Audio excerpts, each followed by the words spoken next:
Puji Tuhan, salam sejahtera bagi kita semua. Selamat pagi. Selamat Kasih pagi. karunia Tuhan kita rasakan. Kalau sampai saat ini kita ada sebagaimana ada, tentu ini karena berkat Tuhan, kemurahan Tuhan. Di satu sisi tentunya kita sangat sedih karena varian Omikron semakin hari semakin merajalela, sementara kita terus berdoa.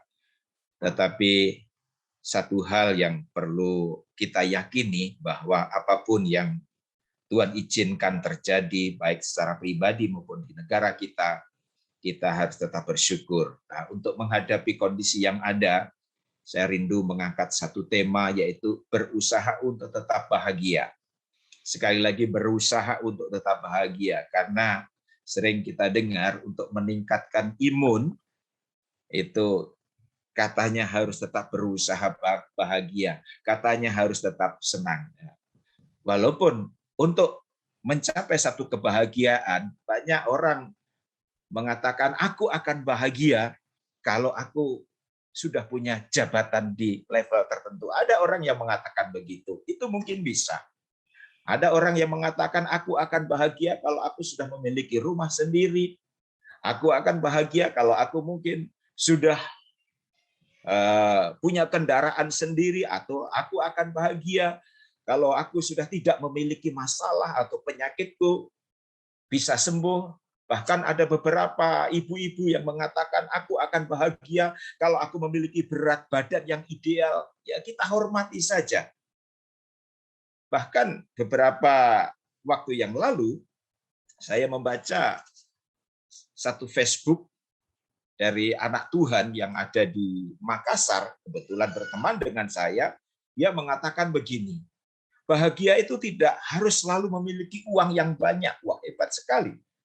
Tetapi rupanya kalimat itu belum titik. Dia ngomong bahagia itu tidak harus memiliki uang yang banyak. Melihat mantan jatuh ke got saja sudah bahagia, dia katanya begitu. Ya, kalau melihat mantannya jatuh, mantannya celaka, dia sudah merasa bahagia. Nah, itu dia. Tetapi kita akan melihat satu kebenaran firman Tuhan. Di dalam Mazmur 118, di dalam Mazmur 118, di sana ayat yang ke-24 mengatakan, inilah hari yang dijadikan Tuhan. Marilah kita bersorak-sorak dan bersukacita karenanya. Nah, puji Tuhan, saudaraku. Inilah hari yang dijadikan Tuhan. Jadi sekali lagi, ada begitu banyak orang berpikir untuk mencapai satu kebahagiaan harus memiliki uang yang banyak, harus memiliki segalanya, apa yang dirindukan, apa yang diimpikan, itu tercapai baru akan bahagia. Nah, tetapi saudaraku, saya mau kasih tahu, untuk mencapai satu kebahagiaan, kita tidak perlu menunggu semuanya itu kita miliki. Untuk mencapai satu kebahagiaan, kita tidak perlu masalah itu beres semua. Sebab kebahagiaan itu sebuah pilihan. Kalau boleh saya katakan, kebahagiaan itu sebuah pilihan. Pernah saya katakan di depan jemaat, saat bangun pagi hari, kita dapat memilih, mau hari ini bahagia atau tidak bahagia.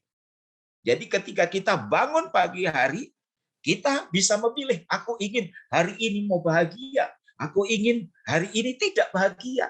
Jadi saya rasa kebahagiaan itu sebuah pilihan.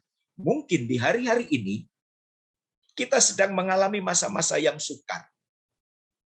Kita rasanya mau keluar, tidak bebas, karena virus ini masih merajalela. Atau barangkali di depan kita ada penghalang besar yang menghalangi bisnis kita, yang menghalangi usaha kita. Atau barangkali kita memiliki anak buah yang susah diatur. Atau barangkali kita memiliki masalah yang silih berganti. Dan semuanya itu bisa memberi alasan untuk tidak bahagia. Sekali lagi, hal-hal yang sudah saya sampaikan tadi bisa memberi alasan untuk tidak bahagia. Tetapi saya mau kasih tahu, bersikap untuk tidak bahagia itu tidak akan mengubah keadaan. Bersikap untuk tidak bahagia itu tidak akan mengubah keadaan menjadi lebih baik. Nah, untuk itu, mari di tengah-tengah mungkin tantangan yang Tuhan izinkan terjadi dalam hidup kita, di tengah-tengah Omikron yang semakin hari semakin lonjak, semakin hari semakin naik, mari kita harus berusaha untuk bahagia. Berusaha untuk senang. Walaupun mungkin usaha belum stabil. Walaupun mungkin sakit belum 100% sembuh. Walaupun mungkin pergumulan doa-doa kita belum dijawab. Nah, kita akan melihat satu contoh bagaimana seorang rasul yang luar biasa, yaitu di dalam Kisah Para Rasul pasal 12. Di dalam Kisah Para Rasul pasal 12, mulai dari ayat yang pertama saya akan membaca. Kira-kira pada waktu itu, Raja Herodes mulai bertindak dengan keras terhadap beberapa orang dari jemaat. Ayat yang kedua, ia menyuruh membunuh Yakobus saudara Yohanes dengan pedang. Ayat 3, ketika ia melihat bahwa hal itu menyenangkan hati orang Yahudi, ia melanjutkan perbuatannya itu dan menyuruh menahan Petrus. Waktu itu hari raya roti tidak berakhir. Nah, kalau kita melihat kondisi Petrus saat itu, Petrus terbelenggu, Petrus dirantai, pengawal berjaga di depan pintu. Kalau kita melihat fakta yang ada, sebetulnya wajar kalau Petrus tidak bahagia. Sebetulnya itu menjadi alasan, bisa menjadi alasan untuk Petrus tidak bahagia. Petrus bisa mengambil keputusan, aku tidak mungkin bahagia dengan keadaan yang ada ini. Tetapi kita melihat, apakah Petrus menyesali keberadaannya? Tidak, karena Petrus tahu ketika tidak bahagia, maka tidak akan mengubah keadaan. Sehingga Petrus mengambil keputusan untuk tetap bahagia, mengambil keputusan untuk tenang. Dan itu kita bisa lihat di dalam ayat yang ke-6. Di sana dibuktikan pada malam sebelum Herodes hendak menghadapkannya kepada orang banyak, Petrus tidur di antara dua orang prajurit, terbelenggu dengan dua rantai. Selain itu, prajurit-prajurit pengawal sedang berkawal di muka pintu. Kita lihat di tengah-tengah kondisi yang sebetulnya tidak memungkinkan bisa tenang, di tengah-tengah kondisi yang sebetulnya tidak memungkinkan Petrus bisa nyaman, bisa nyenyak di dalam tidur, tetapi Alkitab mengatakan Petrus bisa tidur. Mengapa? Karena apa? Petrus tahu, ketika dia mengambil keputusan untuk tidak tenang, ketika dia mengambil keputusan untuk tidak bahagia, maka itu tidak akan mengubah keadaannya. Jadi intinya, mari apapun yang terjadi di dalam hidup kita, berusaha untuk tetap bahagia, berusaha untuk tetap tenang, berusaha untuk tetap menikmati apa yang Tuhan izinkan terjadi di dalam kehidupan kita. Kalau kita kembali di dalam Mazmur 118 tadi, di dalam Mazmur 118 tadi kita akan kembali ke sana. Mazmur 118 kita akan kembali di ayat pokok tadi. Di sana mengatakan, inilah hari yang dijadikan Tuhan, marilah kita bersorak-sorak dan bersukacita karenanya. Ayat ini sungguh menarik. Pemazmur tidak mengatakan, besok aku mau bahagia. Pemazmur tidak ngomong minggu depan saja aku mau bahagia. Bulan depan saja aku mau bahagia, lagi tahun depan saja aku akan bahagia. Tetapi Alkitab tadi katakan, inilah hari yang dijadikan Tuhan. Artinya apa? Pemazmur ingin hari ini bahagia, tidak tunggu minggu depan. Pemazmur mengajak kepada kita hari ini untuk bersorak-sorai, hari ini untuk bersukacita. Artinya apa? Inilah hari saat Tuhan menginginkan kita bahagia. Mungkin sekali lagi saudara, hari ini kita mengalami banyak hal yang tidak kita inginkan. Kita menemukan banyak hal yang bisa membuat kita frustasi, yang bisa membuat kita rasanya sudah kayaknya sudah tidak ada sukacita lagi. Tetapi firman Tuhan mengajak pada kita, inilah hari, marilah kita bersukacita. Inilah saatnya kita berusaha untuk bahagia. Karena apa?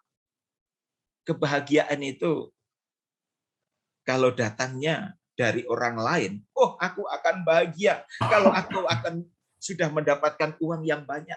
Kalau belum mendapatkan uang yang banyak, berarti kita tidak bisa bahagia.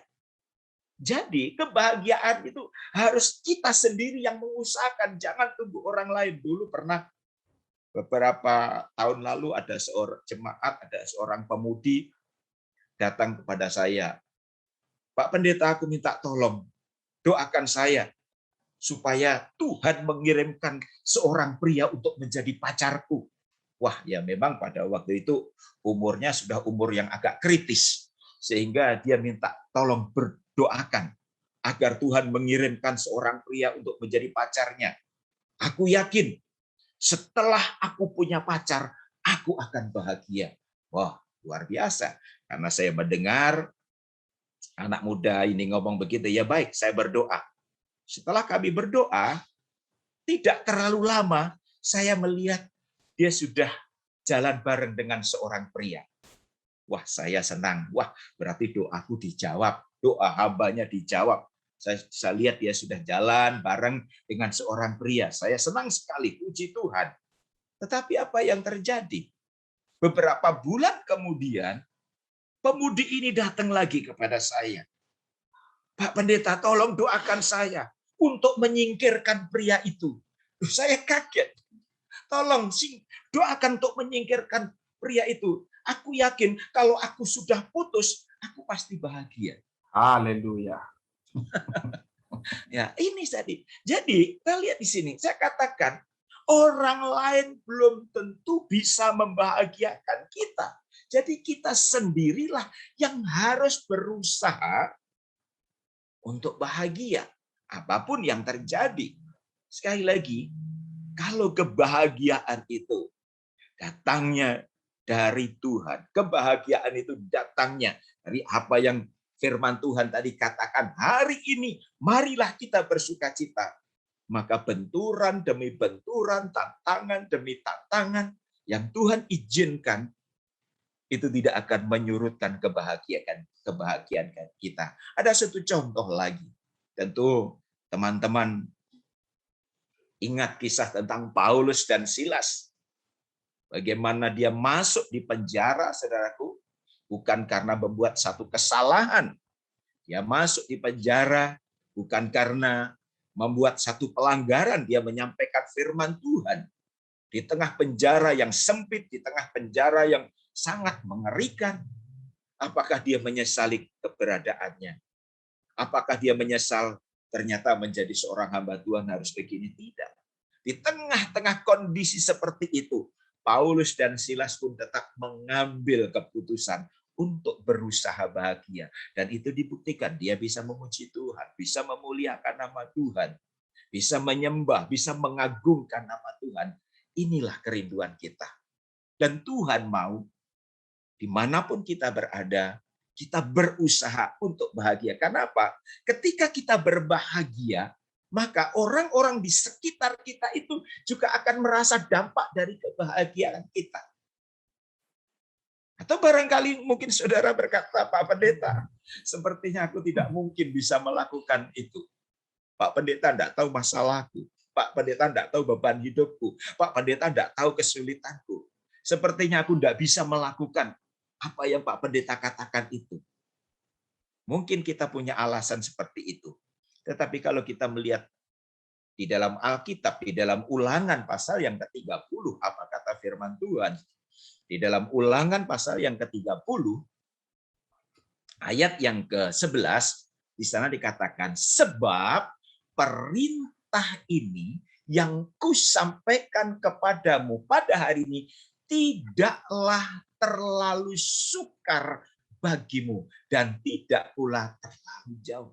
Dengan jelas katakan, perintah ini tidak terlalu sukar untuk kita lakukan. Perintah yang mana? Berusaha untuk berbahagia. Ini tidak terlalu sukar.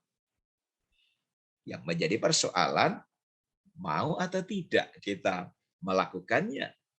Jika kita mengambil satu keputusan untuk berusaha tetap bahagia, sekalipun mungkin sekali lagi Tuhan izinkan ada kesulitan, Tuhan izinkan ada tantangan, maka saudara itu tidak akan terlalu sukar. Jadi intinya sekali lagi, mau atau tidak kita berusaha untuk bahagia. Intinya begitu, mau atau tidak kita berusaha untuk berbahagia. Ayat yang terakhir yang dapat saya katakan di dalam Filipi pasal 4, ayat yang keempat. Di sana dikatakan bersukacitalah senantiasa dalam Tuhan. Sekali lagi ku katakan bersukacitalah. Luar biasa saudaraku. Rasul Paulus mengirim surat kepada jemaat yang ada di Filipi. Dia bukan saat lagi senang. Dia bukan lagi saat bahagia. Tetapi dia sementara di penjara di bawah tanah. Di mana begitu sempit, becek, busuk. Namun keadaan demikian tidak membuat Rasul Paulus sekali lagi menyesali dirinya. Keadaan yang tidak menyenangkan itu tidak membuat Paulus kehilangan kebahagiaan. Sehingga dia memberikan nasihat kepada jemaat yang ada di Filipi dan pagi ini kepada kita semua. Bersukacitalah senantiasa. Sekali lagi ku katakan bersukacitalah. Amin, amin. Hari Haleluya. ini sekalipun Omikron masih ada atau pergumulan atau tantangan yang Tuhan izinkan, mari ketika kita berbahagia saudaraku, maka dampaknya bukan hanya untuk kita sendiri, maka dampaknya juga kepada orang lain. Dan itulah yang harapan Tuhan. Kalau kita bahagia, bisa membahagiakan orang lain itu tidak sulit. Tetapi bisakah di tengah-tengah tantangan yang Tuhan izinkan, kesulitan yang Tuhan izinkan, masalah yang Tuhan izinkan, kita masih berusaha untuk bahagia.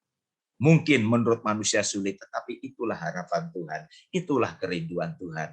Kiranya lewat firman Tuhan yang singkat ini dapat memberkati kita semua. Amin.